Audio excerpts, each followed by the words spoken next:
देखिए, एक बेहद अहम खबर। जिस तरह से डोनाल्ड ट्रंप ईरान को लेकर कोई फैसला नहीं ले पा रहे हैं, वो ये नहीं समझ पा रहे हैं कि ईरान पर हमला किया जाए या फिर ईरान से अपनी सेना को वापस बुलाया जाए, आखिर किया जाए तो क्या किया जाए। डोनाल्ड ट्रंप इसको लेकर कंफ्यूज है। इसकी सबसे बड़ी वजह है ईरान, चाइना और रूस का वो प्लान जिसने दुनिया के सारे समीकरणों को और खास तौर पर सुपर पावर होने के समीकरण को बदल कर रख दिया है।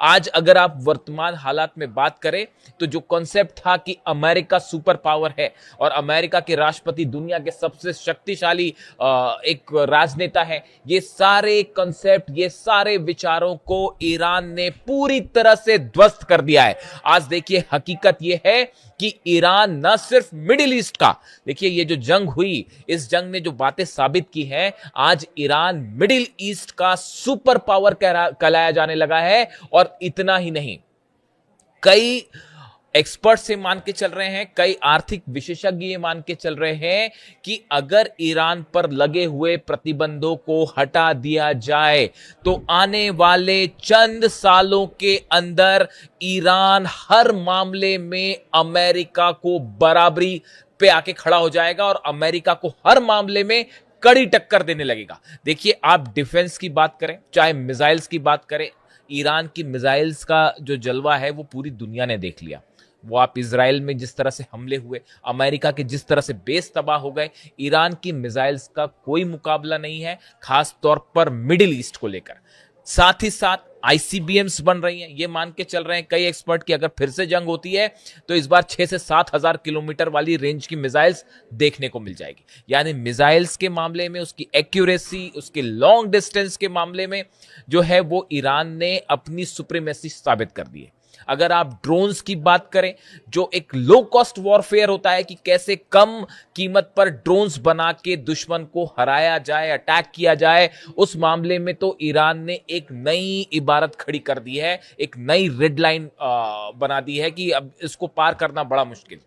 आप अगर बात करें हॉर्मूज को लेकर, देखिए हमेशा से रूस ने ये बात कही थी कि असल में ईरान का परमाणु हथियार जो है, एटम बम, वो हॉर्मूज है। और आखिरकार उसको, हॉर्मूज को बंद करके ईरान ने ये साबित कर दिया कि अगर ईरान चाहे तो पूरी दुनिया की इकोनॉमी को, खासतौर पर यूरोप और अमेरिका की इकोनॉमी को घुटनों पर ला सकता है।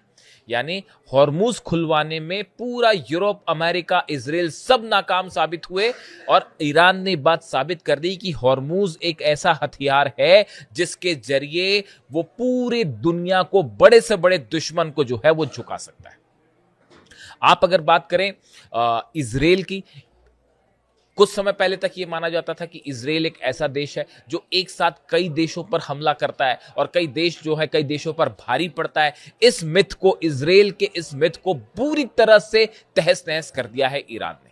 और आज नतीजा यह है कि इजराइल का डिफेंस सिस्टम, जिसकी बड़ी चर्चाएं होती थी, चाहे आयरन डोम हो, चाहे एरो हो, डेविड स्लिंग हो, इन सब को पूरी तरह से ध्वस्त कर दिया ईरान ने। यानी एक इजराइल को लेकर जो एक इमेज ऐसी थी कि इजराइल एक साथ कई देशों का मुकाबला कर सकता है, उसको इजराइल को हराते हुए, इजराइल में भयंकर तबाही मचाते हुए ईरान ने एक नया एग्जाम्पल सेट किया, आप कह लीजिए। आज देखिए हालात ये है कि अब्राहम एकॉर्ड को लेकर पूरे अरब देश, मुस्लिम देश जो हैं, वो ट्रंप के साथ जाने को तैयार नहीं है और कोई भी ना इजराइल को मान्यता देने को तैयार है और ना ही इजराइल के साथ खड़ा होने को तैयार। ये वो अरब देश हैं जो एक समय में हर बात अमेरिका की मानते थे, चाहे वो अमेरिकन बेसिस की बात हो, हथियार सप्लाई बात हो, डिफेंस सिस्टम, ये जितनी चीजें थी, इनको सबको ध्वस्त कर दिया ईरान ने। जो अरब देशों के पास जितने डिफेंस सिस्टम थे, थार्ड पेट्रियट, वो सबके सब तबाह हुए।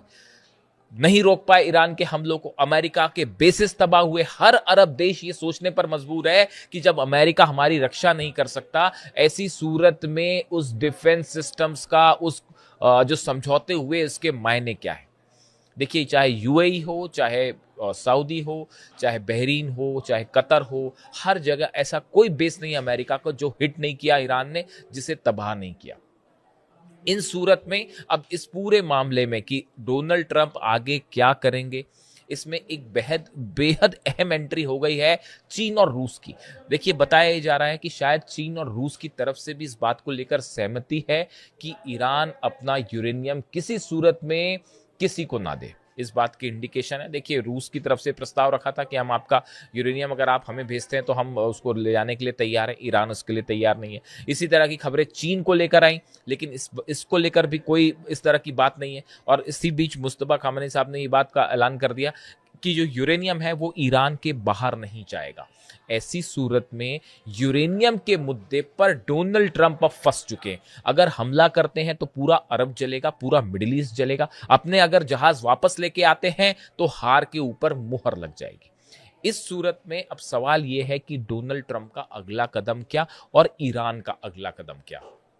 देखिए, ईरान, ये जो बार बार वक्त की बात हो रही है, 60 दिनों की बात हो रही है। आपने सुना होगा कि जो नया ड्राफ्ट तैयार हुआ उसमें 60 दिन के सीज फायर की बात थी, जिसको लेकर डोनाल्ड ट्रंप कई बार उन्होंने बैठक की, लेकिन कोई फाइनल फैसला नहीं हो पाया। बताया जा रहा है कि जो 60 दिनों की बात है, ये प्लान चीन और ईरान और रूस ने बड़ी ही प्लानिंग के साथ और सोच के साथ तैयार किया है कि ये 60 दिन का सीज फायर ईरान को एक ऐसी मजबूती प्रदान कर देगा, खास तौर पर हॉर्मूज में, खास तौर पर एयर डिफेंस के मामले में, कि उसके बाद फिर ईरान पर हमला करने की कोई सोच भी नहीं पाएगा।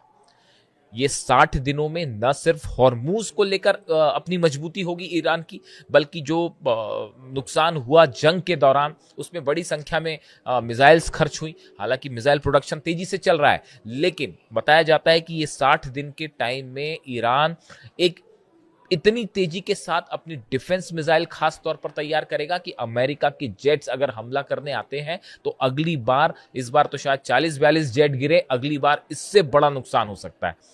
आप देखिए, बंदर अब्बास हो, केशम आइलैंड हो, चाहे बुशर हो, यहां पर जब हमले हुए, अमेरिका के ड्रोन्स लगातार गिरने की खबरें आई, अमेरिका के F-35 जेट्स को हिट करने की फिर से खबरें आई और एक एयरक्राफ्ट अमेरिका का गिरने की खबर आई।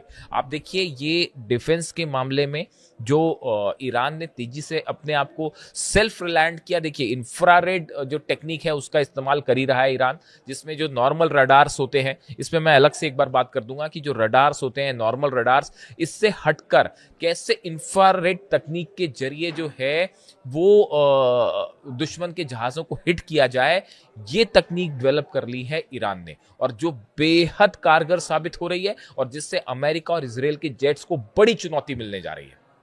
यानी आप देखिए, हर मामले में, चाहे हथियारों का मामला हो, चाहे आर्थिक लेवल पर मामला हो, चाहे किसी तरह का समझौते का मामला हो, तमाम कोशिश करने के बाद अमेरिका ईरान को बातचीत के लिए नहीं झुका पाया। यही बातें हम शुरू से कह रहे थे कि आप किसी भी अगर जंग होती है तो ईरान भारी पड़ जाएगा, और वही बात होती दिखाई दे रही। और इस बीच रूस का नाटो को सीधा सीधा चैलेंज करना, मिसाइल्स जो न्यूक्लियर मिसाइल्स का इस्तेमाल किया गया यूक्रेन के खिलाफ, नेटो देशों को सीधा वार्निंग दी गई है। ऐसा लगता है कि रूस, ईरान और चीन ने मिलकर इस बात को अब प्लान पर एक्टिवेशन शुरू कर दिया है कि अगर अमेरिका किसी की तरह का हमला करता है या इजराइल की तरफ से हमला करता है, तो एक ऐसा प्लान तैयार किया जाए जिससे पिछली बार के मुकाबले और करारी हार का सामना करना पड़े अमेरिका और इजराइल को, और या फिर वो हमला करने की हिम्मत ही ना कर पाए और मिडिल ईस्ट से इनके प्रभाव को खत्म किया जाए। अब्राहम एकॉर्ड का फेल होना, रूस और चीन दोनों ने सब अरब देशों से बात की है, और सवाल यह है कि क्या अब्राहम एकॉर्ड जो ट्रंप जोड़कर देखना चाह रहे हैं ईरान के पैक्ट की वजह से, क्या ट्रंप का ये प्लान अब पूरी तरह से फेल हो चुका है? इसके फेल होने का मतलब है इजराइल को बड़ा झटका, और इसके साथ ही अरब देशों का अमेरिका के ऊपर से विश्वास उठ जाना। ओमान को जिस तरह से डोनाल्ड ट्रंप ने धमकी दी, मोहम्मद बिन सलमान को लेकर जिस तरह की खबरें आई कि वो डोनाल्ड ट्रंप की बातों से सहमत नहीं है, ये वो तमाम एग्जाम्पल्स हैं जो ये बता रहे हैं कि मिडिल ईस्ट में का किंग अगर अब कोई है तो वो ईरान है, और यहां पर हर फैसला बिना ईरान की परमिशन के नहीं लिया जा सकता। इससे जुड़ा जो भी अपडेट होगा, वॉर से जुड़ा, मैं आप तक पहुंचाऊंगा। वीडियो कैसा लगा कमेंट करके जरूर बताइए। Thank you so much.